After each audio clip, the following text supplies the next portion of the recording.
ಯಾಕಂದ್ರೆ ಒಬ್ಬ ಆರ್ಥಿಕವಾಗಿ ಪೂರ್ತಿ ವೀಕ್ ಇದ್ದಂಥ ಇವರೆಲ್ಲ ಕಲಿಯೋರು ಯಾರು ಇಲ್ಲಿ ಈ ಒಂದು ಕೋರಿಯವ್ರು ಕಟ್ಟಿದ ಸಂಸ್ಥೆಗಳಿಗೆ ಕಲಿಯೋರು ಯಾರಪ್ಪ, ಎಜುಕೇಷನ್ ಪಡೆಯೋರು ಯಾರು, ಹೈಯರ್ ಅದನ್ನು ಪ್ರೊಫೆಷನಲ್ ಕೋರ್ಸ್ ಪಡೆಯೋರು ಯಾರು, ದುಡ್ಡು ಇದ್ದಂಥವರು. ಈ ದುಡ್ಡು ಇಲ್ಲದಂತಹ ವ್ಯಕ್ತಿ, ಕೆಳ ಮಧ್ಯಮ ವರ್ಗದಿಂದ ಬಂದಂಥ ವ್ಯಕ್ತಿ ಒಂದು ಹಾಸ್ಪಿಟಲ್ ಹಾಕಬೇಕಾದ್ರೆ ಅವ್ರಿಗೆ ಏನೇನು ಬೇಕು ಏನೇನು ಬೇಡ, ಎಷ್ಟು ಕಷ್ಟ ಸಾಧ್ಯದ ಅವನಿಗೆ, ಆ ಪ್ರಮಾಣದಲ್ಲಿ ನಮ್ಮ ಬ್ಯಾಂಕ್ಗಳು ಸಾಲ ಕೊಡ್ತಾವ ಅನ್ನೋ ಒಂದು ಮೊದಲೇ ದೊಡ್ಡ ಪ್ರಶ್ನೆ. ಆಮೇಲೆ ಇನ್ನುಳಿದ ಟೆಕ್ನಿಕಲ್ ಕೋರ್ಸ್ಗಳು ಮಾಡ್ಕೊಂಬಂದಂಥವ್ರು ಸ್ವತಃ ಏನೋ ಮಾಡಬೇಕಂತ ಸಾಹಸ ಮಾಡ್ತಾ ಇರ್ತಾರೆ. ಈ ಬ್ಯಾಂಕರ್ಸ್ ಮೊದಲಿಗೆ ಅಲ್ಲೇ ಅಡ್ಡಗಾಲ ಶುರು ಆಗ್ತದೆ.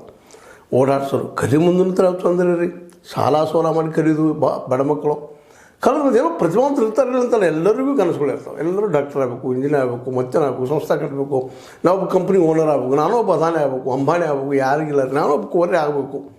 ಆದರೆ ಕೋರೆ ಆಗೋದು ಒಬ್ಬರ ಕಾರಣ ಅಲ್ಲ. ಕೋರೆ ಅವ್ರ ಹಿಂದೆ ಸಪ್ತ ಋಷಿಗಳು ಬರ್ತಾರೆ. ಅವ್ರ ಜೀವನ ಬಗ್ಗೆ ನಾವು ಮಾತಾಡಬೇಕಾಗಿದೆ ಮುಖ್ಯವಾಗಿ. ಆ ಸಪ್ತ ಋಷಿಗಳು ಒಂದು ದೊಡ್ಡ ಬೇಸ್ ಹಾಕಿಕೊಟ್ಟಿದ್ರು ಅವ್ರಿಗೆ. ಅದ್ರ ಜೊತೆಗೆ ಸಮುದಾಯಗಳು ಬೆನ್ನೈತು.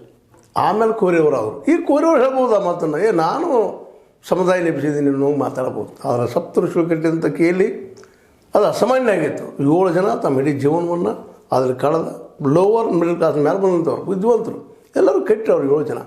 ಈಗ ಅಲ್ಲಿ ಇವ್ರು ಬಂದುಕೊಂಡು ತಮ್ಮ ಒಂದು ಏನಪ್ಪ ಅಂತಂದ್ರೆ ತಮಗೆ ಬೇಕಾದಂಥವ್ರು ಇಟ್ಟುಕೊಂಡು ಕೇಳಿ ಇನ್ನೊಬ್ರು ಯಾರು ಹಸ್ತಕ್ಷೇಪ ಮಾಡಿದಾಗ ತಾವು ನಿರಂತರ ಕಾರ್ಯದರ್ಶಿಯಾಗಿ ಉಳಿಯುವಂಥ ಒಂದು ವ್ಯವಸ್ಥೆ ಮಾಡ್ಕೊಂಡು ಹೊರಟಿದ್ದಾರೆ. ಅವ್ರಿಗೆ ಇವೆಲ್ಲ ಮಾತ್ರ ಸುಲಭ ರೀ. ಆದರೆ ಒಬ್ಬ ಹೊಸದಾಗಿ ಶುರು ಮಾಡೋರಿಗೆ ಎಷ್ಟು ಮಂದಿ ಇಂಥ ಒಂದು ಅಪಾರ್ಚುನಿಟಿ ಸಿಗ್ತದೆ.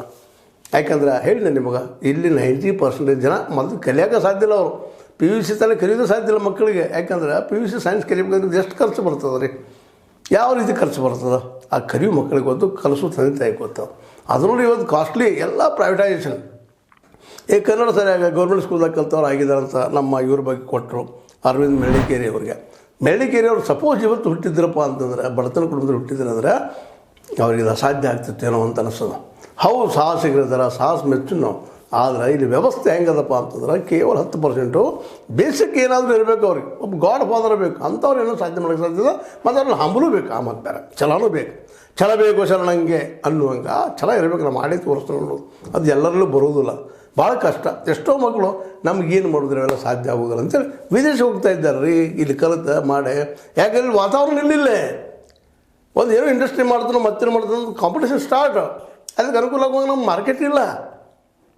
ಹೀಗಾಗಿ ಇಲ್ಲಿವರೆಗೆ ಈ 10 ವರ್ಷಗಳಲ್ಲಿ ಅದರಲ್ಲೂ ಲೆಕ್ಕಪತ್ರದ ಪ್ರಕಾರ 80 ಲಕ್ಷ ವಿದ್ಯಾರ್ಥಿಗಳು ನಮ್ಮ ದೇಶ ಬಿಟ್ಟು ಹೋಗಿದ್ದಾರೆ. ಯಾಕೆ ಹೋದರು? ಇವ್ರಿಗೆಲ್ಲರಿಗೂ ಇಲ್ಲಿ ನಮ್ಗೆ ಇಂಡಸ್ಟ್ರಿನೋ ಮತ್ತೇನೋ ಮಾಡಲಿಕ್ಕೆ ಅನುಕೂಲ ಮಾಡಿಕೊಟ್ಟಿದ್ರೆ, ಅವ್ರಿಗೆ ಅವಕಾಶ ಮಾಡಿಕೊಟ್ಟಿದ್ರೆ ನಿಶ್ಚಿತವಾಗಿ ಅವ್ರು ಇಲ್ಲೇ ಉಳಿತಿದ್ರು. ಇಂಥವ್ರ ಬಗ್ಗೆ ನಾವು ವಿಚಾರ ಮಾಡಬೇಕಾಗಿತ್ತು. ಇವತ್ತು ಹೇಳೋದು ಭಾಳ ಸುಲಭ. ಇವತ್ತು ವ್ಯವಸ್ಥೆ ಬದಲಾಯಿಸಬೇಕಾಗ್ತದೆ. ಆ ದಿಶೆಯಲ್ಲಿ ಇವತ್ತು ನಮಗೆ ಕೋರಿಯೋಕ್ಕೆ ಸಾಧ್ಯ ಇದೆ. ಯಾಕಪ್ಪ ಅಂದ್ರೆ ಅತ್ಯಂತ ಬಡ ಕೂಲಿಕಾರ ಲಿಂಗಾಯತರು ಇಲ್ಲ, ಲಿಂಗಾಯತ ಸೊಸೈಟಿ ಅದ. ಆ ಅತ್ಯಂತ ಬಡ ಲಿಂಗಾಯತ ಕುಟುಂಬದ ಒಂದು 10 ಹುಡುಗರಿಗೆ ಪ್ರತಿ ವರ್ಷ MBBS ಫ್ರೀ ಶೀಟ್ ಕೊಡಲಿಕ್ಕೆ ಆಗ್ತದನ. 5 ವರ್ಷ ಅಂತ ಮಿನಿಮಮ್ ಫ್ರೀಯಾಗಿ ಕಲಿಸ್ಲಿಕ್ಕೆ ಸಾಧ್ಯ ಆಗ್ತದನ. ಅಂಥವ್ರು ಏನಾದ್ರು ಲಿಸ್ಟ್ ಅವ್ರು ಬಿಡುಗಡೆ ಮಾಡಲಿ, ಭಾಳ ಸಂತೋಷ. ನೋಡೋಣ ಅವ್ರನ್ನ. ಉಳಿದ ಜಾತಿ ಬೇಕಾಗಿಲ್ಲ. ಯಾಕಂದ್ರೆ ಜಾತಿ ಗಂಟೆ ಮೇಲೆ ಕೆಟ್ಟಿದ್ದಾರೆ Karnataka Lingayat society, KLE education society.